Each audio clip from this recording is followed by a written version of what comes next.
नमस्कार। SPT news में आपका स्वागत है। पेश है 7 मई सुबह 6:15 राजस्थान की 15 बड़ी खबरों में। गुलाबी नगरी जयपुर एक बार फिर देश की सैन्य गतिविधियों का केंद्र बनने जा रही है। ऑपरेशन सिंदूर की पहली वर्षगांठ के अवसर पर भारतीय सेना 7 और 8 मई को राजस्थान की राजधानी में भव्य कार्यक्रम आयोजित कर रही है। यह आयोजन साउथ वेस्टर्न कमांड के आर्मी एरिया में होगा, जिसमें रक्षा मंत्री Rajnath Singh, chief of defence staff general Anil Chauhan और तीनों सेवाओं थल, वायु और नौसेना के प्रमुख शामिल होंगे। शाम 5 बजे ऑपरेशन सिंदूर से जुड़ी एक विशेष फिल्म रिलीज की जाएगी, जिसमें ऑपरेशन के दौरान की गई वास्तविक दृश्य शामिल होने की संभावना है। पर्वतीय पर्यटन स्थल माउंट आबू से करीब 30 किलोमीटर दूर बीहड़ वन क्षेत्र में स्थित शेर गांव में भालुओं के झुंड ने घरों में घुसकर जमकर उत्पात मचाया। भालुओं ने केलू पोस्ट छतों, दरवाजों और खिड़कियों को तोड़कर घरों में प्रवेश किया और खाद्य सामग्री को चट कर दिया। साथ ही कच्चे मकानों में तोड़फोड़ कर ग्रामीणों को भारी नुकसान पहुंचाया। जानकारी के अनुसार माउंट आबू के बीहड़ वन क्षेत्र में बसे शेरगांव निवासी सूरज सिंह के घर में भालुओं ने दरवाजा, खिड़कियां और केलू पोस्ट छत तोड़कर प्रवेश किया। घर के भीतर रखी खाद्य सामग्री जैसे घी, दूध, आटा, गुड़ और शक्कर को खा गए। राजस्थान में 23 से 25 मई तक ग्लोबल राजस्थान एग्रीगेट मीट 2026 का आयोजन किया जाएगा, लेकिन यह एग्रीगेट मीट अपने आयोजन से पहले ही सफल होती हुई दिख रही है। ग्राम के आयोजन से पहले ही 155 करोड़ निवेश के एमओयू साइन कर लिए गए हैं। बता दें कि राजस्थान में अब कृषि विपणन, उद्यानिकी और पशुपालन के क्षेत्र में बड़े स्तर पर निवेश होने की संभावना है। राज्य सरकार कृषि क्षेत्र में निवेश बढ़ाने और किसानों की आधुनिक कृषि तकनीकी नवाचारों से रूबरू करवाने के लिए ग्लोबल राजस्थान एग्रीगेट मीट करवाने जा रही है। ग्राम का आयोजन 23 से 25 मई तक जयपुर के जेईसीसी में होगा। नागौर के ग्राम पंचायत डेगाना गांव से शहीद अमर सिंह राठौड़ स्मारक के पास भगवान देवनारायण मंदिर परिसर में उस समय अफरा तफरी मच गई जब शोक सभा के दौरान अचानक मधुमक्खियों के झुंड ने हमला कर दिया। यह घटना में करीब 15 से 20 लोग घायल हो गए। राहत की बात यह रही कि समय पर उपचार मिलने से सभी घायलों की हालत सुरक्षित बताई जा रही है। प्रत्यक्षदर्शियों के अनुसार मंदिर परिसर में स्थित पीपल के पेड़ पर मधुमक्खियों का बड़ा छत्ता बना हुआ था। पूजा के दौरान अचानक किसी हलचल या तेज आवाज के कारण मधुमक्खियां भड़क उठी और वहां मौजूद लोगों पर हमला कर दिया गया। जयपुर के होटल क्लास आमेर में बुधवार को वृक्ष मित्र सम्मान समारोह 2026 के आयोजन में रवीना टंडन ने मीडिया से बात करते हुए कहा कि कार्यक्रम में रवीना ने सिंदूर का पौधा भी लगाया। रवीना टंडन ने कहा कि ऑपरेशन सिंदूर बहुत जरूरी था। अब कोई भी हिंदुस्तान से टकराने से पहले 10 बार सोचेगा। हमारे आर्मी और जवानों के हम आभारी हैं। हमारे लिए और हम लोग की सुरक्षा के लिए आज वे अपना सब कुछ लगा देते हैं। उनके लिए परिवार से पहले देश है। समारोह में पर्यावरण संरक्षण क्षेत्र में उल्लेखनीय कार्य करने वाले वृक्ष मित्रों को सम्मानित भी किया गया। जयपुर में पुलिस कस्टडी में एक बदमाश भाग गया। मेडिकल करवाने हॉस्पिटल ले जाते समय ट्रैफिक लाइट पर रुकी पुलिस गाड़ी से कूदकर बदमाश फरार हो गया।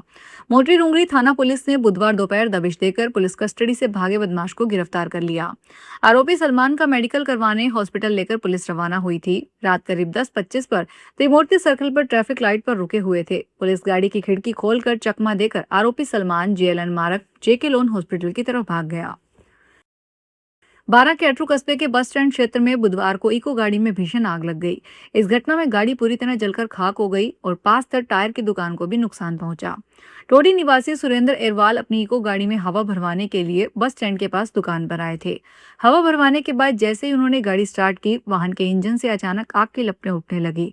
आग तेजी से फैली और उसके पास से टायर की दुकान बाहर रखे गए टायरों को भी अपनी चपेट में ले लिया, जिससे वे जलकर राख हो गए। राजस्थान में बढ़ती गर्मी और हीट वेव को चुनौती को देखते हुए चिकित्सा एवं स्वास्थ्य विभाग द्वारा व्यापक और प्रभावी प्रबंधन सुनिश्चित करने के लिए विशेष पहल की गई है। विभाग ने हीट वेव प्रबंधन सहित स्वास्थ्य सेवाओं के सुचारू संचालन के दृष्टिगत राज्य स्तर के सभी जिलों के लिए नोडल अधिकारी नियुक्त कर उन्हें जिलों में भेजा गया। इन अधिकारियों ने चिकित्सा संस्थानों का निरीक्षण कर हीट वेव प्रबंधन सहित अन्य स्वास्थ्य सेवाओं की जमीनी स्थिति का विस्तृत जायजा लिया है। निरीक्षण रिपोर्ट के अनुसार स्वास्थ्य सेवाओं में सुधार के लिए आवश्यक कदम उठाए जा रहे हैं, ताकि प्रदेश में आम जन को स्वास्थ्य सेवाएं लेने में किसी तरह की परेशानी नहीं हो। शिक्षा का अधिकार के तहत सत्र 2026-27 में चयनित करीब 1,90,000 बच्चों को 50 दिन बीत जाने के बावजूद अब तक विद्यालयों में प्रवेश नहीं मिलने को लेकर आज गुरुवार को राजस्थान की राजधानी जयपुर में शिक्षा संकुल पर विरोध प्रदर्शन किया जाएगा।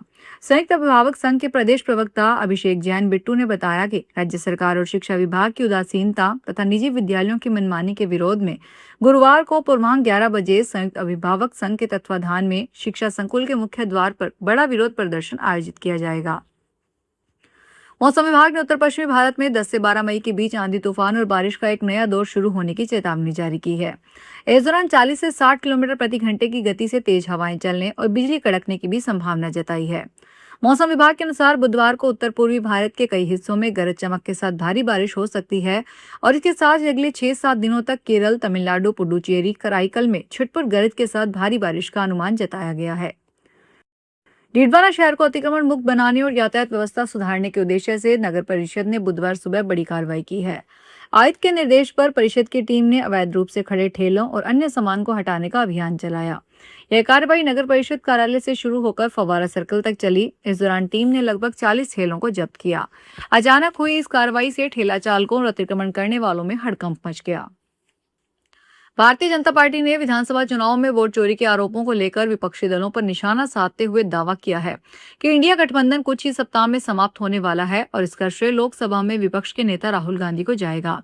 भाजपा के राष्ट्रीय प्रवक्ता संबित पात्रा ने बुधवार को यहां संवाददाताओं को संबोधित करते हुए कहा कि श्री गांधी, पूर्व मुख्यमंत्री अरविंद केजरीवाल और पूर्व मुख्यमंत्री ममता बनर्जी आज सब एक हो गए हैं। श्री गांधी ने ट्वीट किया है कि पहले वोट की चोरी और फिर सीट की चोरी होती थी, लेकिन अब तो पूरी की पूरी सरकार ही चोरी हो गई है।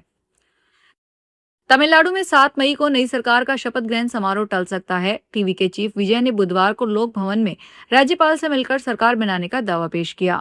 सूत्रों के मुताबिक विजय ने 113 विधायकों का समर्थन पत्र सौंपा है। समर्थन पत्र में टीवी के 107 और कांग्रेस के 5 विधायकों के हस्ताक्षर हैं। मीडिया के मुताबिक राज्यपाल राजेंद्र अल्केकर के 118 विधायकों के समर्थन के पत्र की मांग की। इस पर विजय ने समर्थन के लिए समय मांगा। बुधवार को वैश्विक ऊर्जा बाजार में बड़ी हलचल देखने को मिली, जब कच्चे तेल की कीमतों में तेज गिरावट दर्ज की गई। ग्लोबल बेंचमार्क ब्रेंट क्रूड करीब 7% टूटकर $102 प्रति बैरल पर आ गया। यह गिरावट सिर्फ कमोडिटी मार्केट तक सीमित नहीं है, बल्कि इसका असर महंगाई, शेयर बाजार और आम लोगों की जेब तक महसूस किया गया। तेल की कीमतों में इस गिरावट का सबसे बड़ा कारण अमेरिका और ईरान के बीच तनाव कम होने के संकेत है। मुंबई के अंधेरी ईस्ट में छत्रपति शिवाजी महाराज इंटरनेशनल एयरपोर्ट के T2 के अंडरग्राउंड मेट्रो स्टेशन पर बुधवार शाम 4:10 पर आग लग गई। अफसरों ने फौरन लोगों को बाहर निकाला और परिसर को खाली करवा दिया। इस घटना में कोई घायल नहीं हुआ। आग लगने के कारण मेट्रो एक्वा लाइन 3 के अंडरग्राउंड कॉरिडोर में मेट्रो सेवाएं कुछ समय के लिए प्रभावित रही। एक नगर निगम अधिकारी ने बताया कि आग मेट्रो स्टेशन के टेक्निकल रूम में लगी थी। हालांकि आग लगने की वजह का पता नहीं चल पाया है। तो ये थी राजस्थान की 15 बड़ी खबरें। अगर आपको हमारा बुलेटिन पसंद आया हो तो वीडियो को लाइक करें, अपने दोस्तों से शेयर करें और चैनल को सब्सक्राइब करना ना भूलें। फिर मिलेंगे नई खबरों के साथ। धन्यवाद।